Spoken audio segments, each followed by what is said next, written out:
You, John Fitzgerald Kennedy, do solemnly swear I, John Fitzgerald Kennedy, do solemnly swear that you will faithfully execute the office of President of the United States that I will faithfully execute the office of President of the United States and will, to the best of your ability, and will, to the best of my ability, preserve, protect, and defend the Constitution of the United States. preserve, protect, and defend the Constitution of the United States. So help you God. So help me God.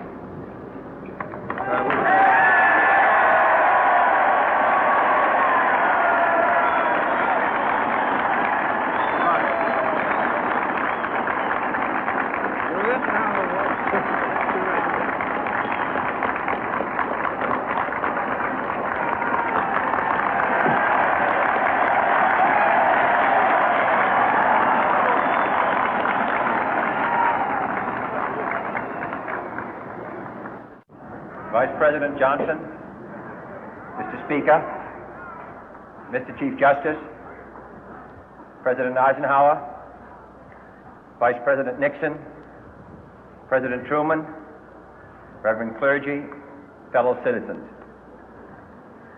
We observe today not a victory of party, but a celebration of freedom, symbolizing an end as well as a beginning, signifying renewal as well as change.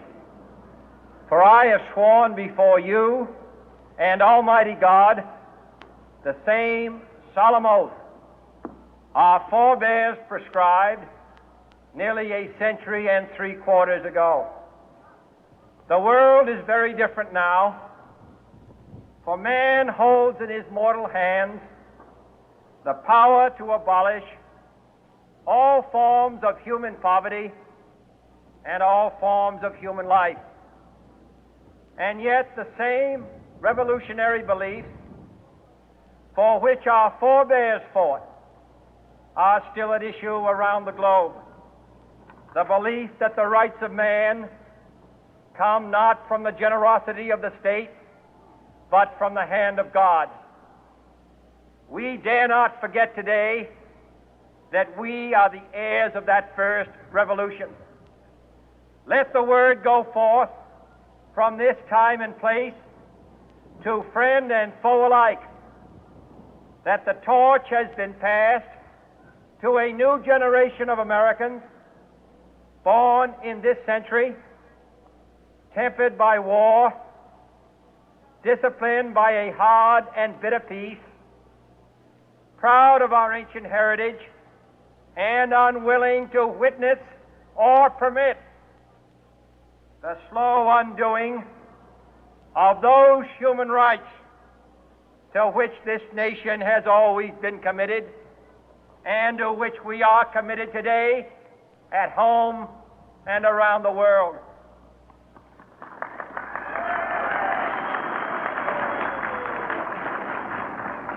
Let every nation know, whether it wishes us well or ill, that we shall pay any price, bear any burden, meet any hardship, support any friend, oppose any foe to assure the survival and the success of liberty.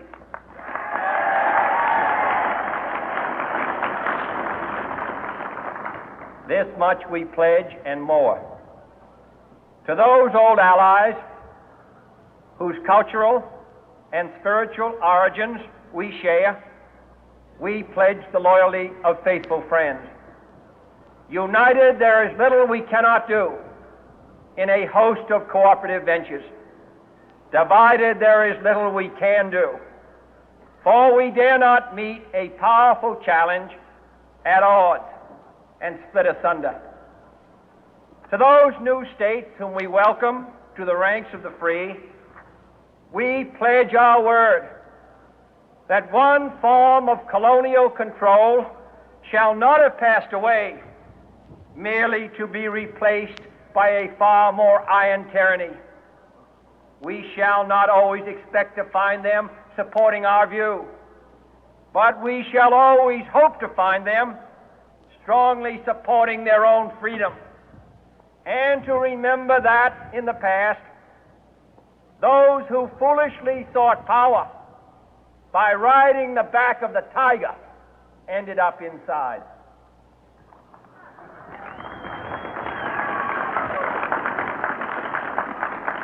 To those people in the huts and villages of half the globe struggling to break the bonds of mass misery, we pledge our best efforts to help them help themselves for whatever period is required, not because the communists may be doing it, not because we seek their votes, but because it is right. If a free society cannot help the many who are poor, it cannot save the few who are rich.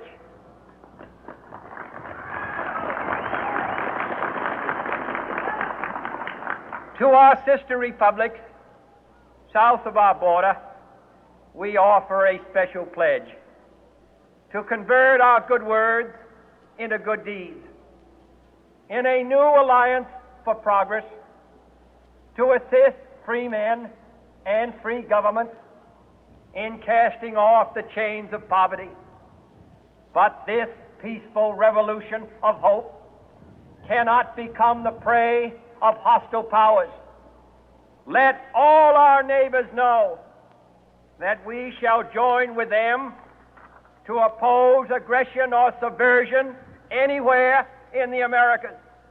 And let every other power know that this hemisphere intends to remain the master of its own house.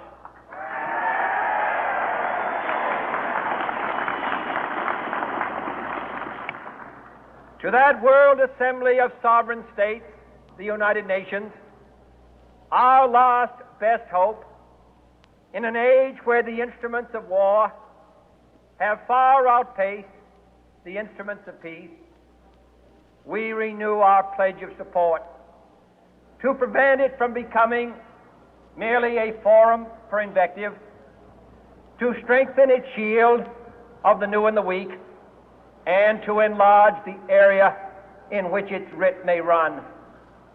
Finally, to those nations who would make themselves our adversary, we offer not a pledge, but a request that both sides begin anew the quest for peace.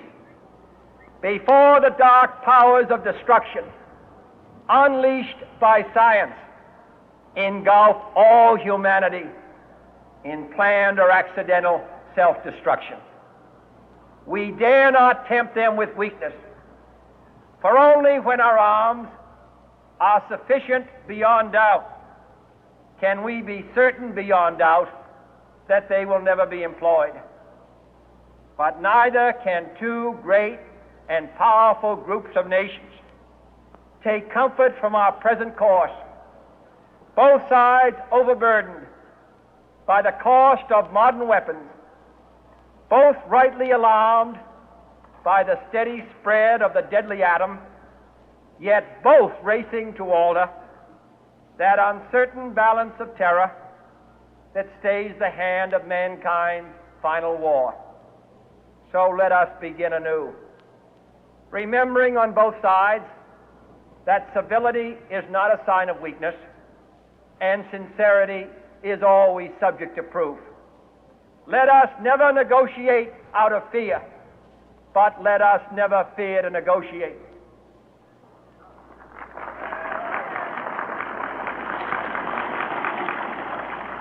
Let both sides explore what problems unite us, instead of belaboring those problems which divide us. Let both sides, for the first time, formulate serious and precise proposals for the inspection and control of arms, and bring the absolute power